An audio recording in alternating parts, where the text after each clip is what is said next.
할렐루야. 버티컬 새벽 예배에 나오신 우리 성도님들 주님의 이름으로 환영하고 축복합니다. 이 시간에는 하나님의 거룩이 드러나는 날이라는 제목으로 은혜의 말씀 나누겠는데요. 우리 본문은 에스겔 28장 20절부터 26절까지의 말씀입니다. 우리 본문 말씀 25절과 26절만 함께 봉독하겠습니다. 주 여호와께서 이같이 말씀하셨느니라. 내가 여러 민족 가운데 흩어져 있는 이스라엘 족속을 모으고 그들로 말미암아 여러 나라의 눈앞에서 내 거룩함을 나타낼 때에 그들의 고국 땅 곧 내 종 야곱에게 준 땅에 거주할지라. 그들이 그 가운데에 평안히 살면서 집을 건축하며 포도원을 만들고 그들의 사방에서 멸시하던 모든 자를 내가 심판할 때에 그들이 평안히 살며 내가 그 하나님 여호와인 줄을 그들이 알리라. 아멘. 잠시 기도하겠습니다. 사랑의 하나님 감사합니다. 이 새벽에도 우리를 불러주시고 거룩한 하나님을 예배하게 하시니 감사를 드립니다. 우리의 부정한 모든 것들이 예수 그리스도의 은혜와 보혈의 피로 정결케 하여 주시고 이 시간 하나님의 말씀을 가슴으로 받을 때 우리의 생명의 말씀이 되게 하시고 정말로 이 생명 말씀을 통해서 하나님이 주시는 지혜와 능력으로 거룩한 하나님의 백성으로 살아갈 수 있도록 주여 은혜를 더하여 주시옵소서. 모든 것을 주님께 의탁드리며 예수 그리스도의 이름으로 기도드립니다. 아멘. 오늘은 어제 두로의 심판에 이어서 시돈 땅의 심판에 관한 메시지입니다. 시돈은 두로와 함께 지중해 연안의 최대의 항구 도시였는데요.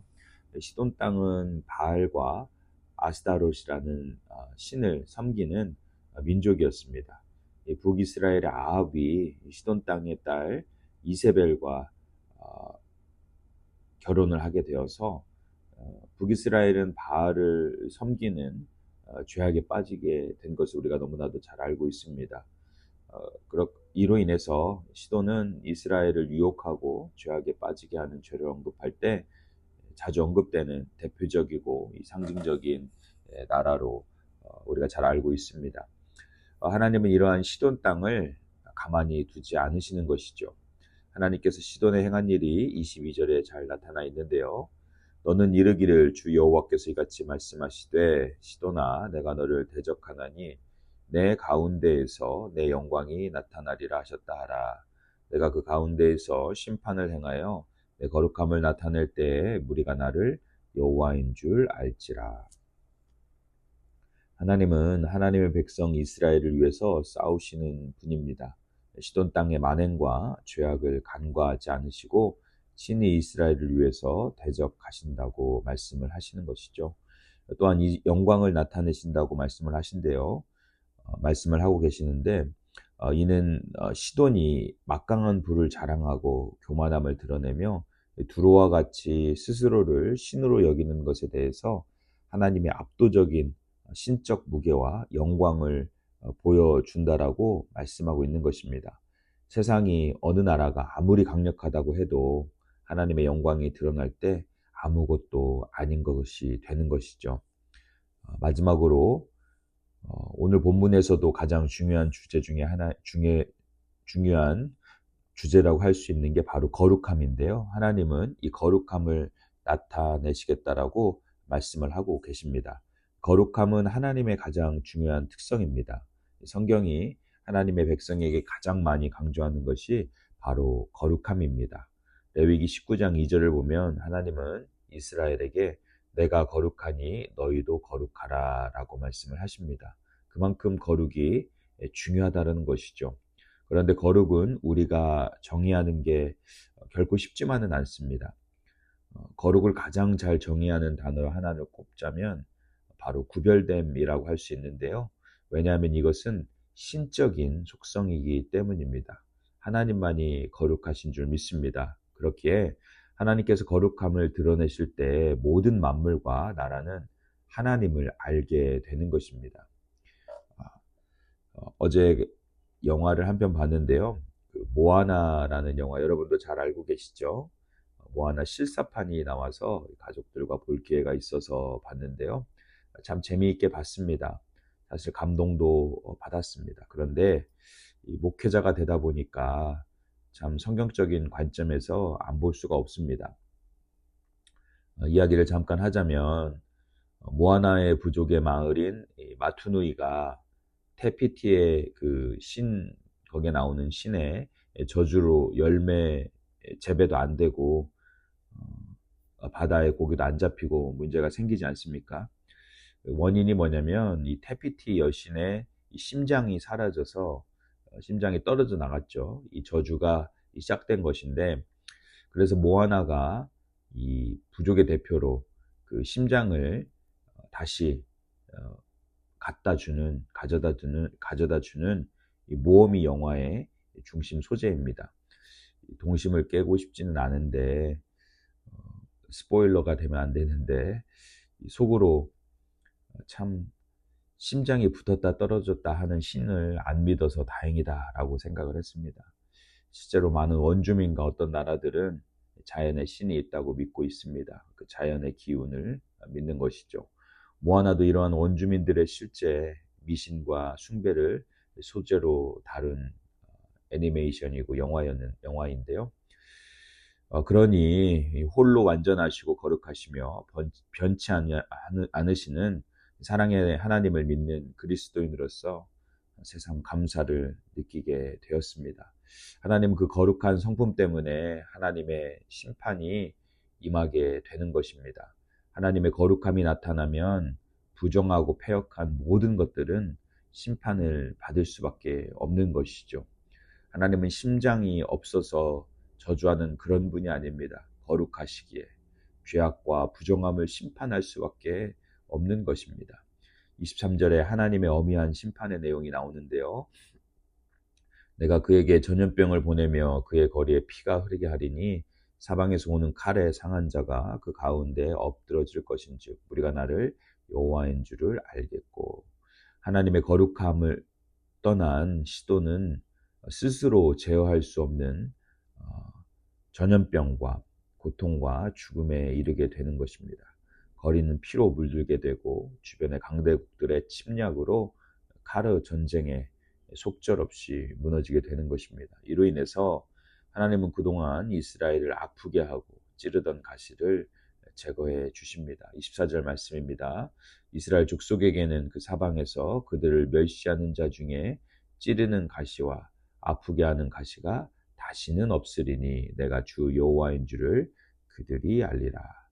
이스라엘은 다른 이유가 아니라 그들의 우상 숭배와 죄악에도 불구하고 하나님의 백성이라는 그 한 가지 이유로 부족함을 받고 그들을 아프게 하고 찌르던 가시의 제거함을 받게 된 것입니다. 이것이 은혜입니다. 이스라엘은 자신들의 죄로 인해서 아픔과 고통을 겪게 되었습니다. 그러나 그 가시를 하나님이 제거해 주신 것입니다. 이유는 다시 거룩하게 살라라는 것입니다. 우리도 이스라엘과 같이 하나님을 떠나서 살면 거룩으로부터 멀어지게 됩니다. 그렇게 사는 게 결코 행복이 아니라 찌르고 아픈 가시와 같은 삶을 살게 된다라는 것입니다. 하나님이 그러한 시간을 허락하시는 것은 우리가 다시 거룩을 회복하기 원하시기 때문인 것입니다. 우리도 원래는 부정하고 죄악된 죄인들이었습니다. 그러나 하나님의 백성으로 부름을 받았기에 거룩한 백성으로 삼아 주신 것입니다. 하나님이 거룩하시기 때문에 거룩을 덧입혀 주시는 것입니다. 25절과 26절은 하나님께서 이스라엘의 거룩을 회복시키시고 그들이 다시금 샬롬, 즉 평안을 누리게 하시겠다는 약속의 말씀입니다. 25절 말씀을 보면 이스라엘은 범죄함으로 여러 민족 가운데 흩어져 있었는데요. 이제 이런 이스라엘을 하나님께서 여러 민족 앞에서 모으시고 하나님의 거룩하심을 드러내시는 것입니다. 그리고 다시 그들의 고국 땅인 가나안 땅에 거주하게 될 것을 약속하신 것입니다. 이제 이스라엘은 거룩하신 하나님 앞에서 평안히 살면서 집을 건축하고 포도원을 만들고 살게 된다라고 말씀하고 있습니다. 다시 말하면 그곳에서 하나님 나라의 백성으로 정착하여 살게 되는 평화로운 일상이 회복된다라는 것입니다. 이것은 가시가 제거되고 평화와 풍성한 삶이 찾아옴을 이야기하는 것이죠. 거룩하신 하나님이 임재하실 때 평화가 임하게 되는 것입니다. 그러므로 하나님의 백성된 우리는 하나님의 거룩하신 성품을 닮아가야 합니다. 우리가 거룩하게 되는 것은 다른 게 아닙니다. 하나님께 속한 자가 되는 것입니다. 그래야 거룩하게 됩니다. 하나님께서 거룩하게 하십니다. 우리의 힘으로 안 되기에 성령의 힘으로 거룩하게 될 수 있습니다. 부르짖어 기도하시기 바랍니다. 예수님의 인자한 성품을 담기를 노력하시기 바랍니다.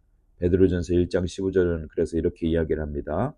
너희를 부르신 거룩한 이처럼 너희도 모든 행실에 거룩한 자가 되라. 한 가지만 기억하면 좋겠습니다. 거룩은 단지 세상과 다르게 사는 게 아니라 하나님께 속한 자가 되는 것입니다. 하나님의 백성으로 사는 것입니다. 오늘 하루를 살면서 하나님께 속한 삶을 살기 위해서 필요한 나의 행동, 생각, 말투, 습관, 신앙생활은 어떠해야 하는지 깊이 생각하고 성령의 음성을 듣고 실천하는 삶을 사는 복되고 승리하는 하루 되시기를 간절히 축원드립니다. 같이 한번 기도하겠습니다. 사랑의 하나님 감사합니다. 오늘 거룩을 묵상하게 하시니 감사를 드립니다. 하나님께서 거룩하신 것처럼 우리도 거룩하게 하여 주시옵소서. 주님을 닮게 하여 주시옵소서. 거룩한 영향력을 펼치는 삶을 살게 하여 주시옵소서. 주님 은혜 감사드리며 예수 그리스도의 이름으로 기도드립니다. 아멘. 세 가지로 기도하면 좋겠는데요. 첫째, 하나님께 속한 거룩한 삶을 살게 하여 주시옵소서. 예수님의 성품을 담고 거룩을 전하는 삶을 살게 하여 주시옵소서. 마지막으로 교회의 전도의 문이 열리고 맨하탄 선교 사명을 잘 감당할 수 있게 하여 주시옵소서. 우리 같이 기도하며 나갑니다. 오늘도 승리하시기를 간절히 축원드립니다.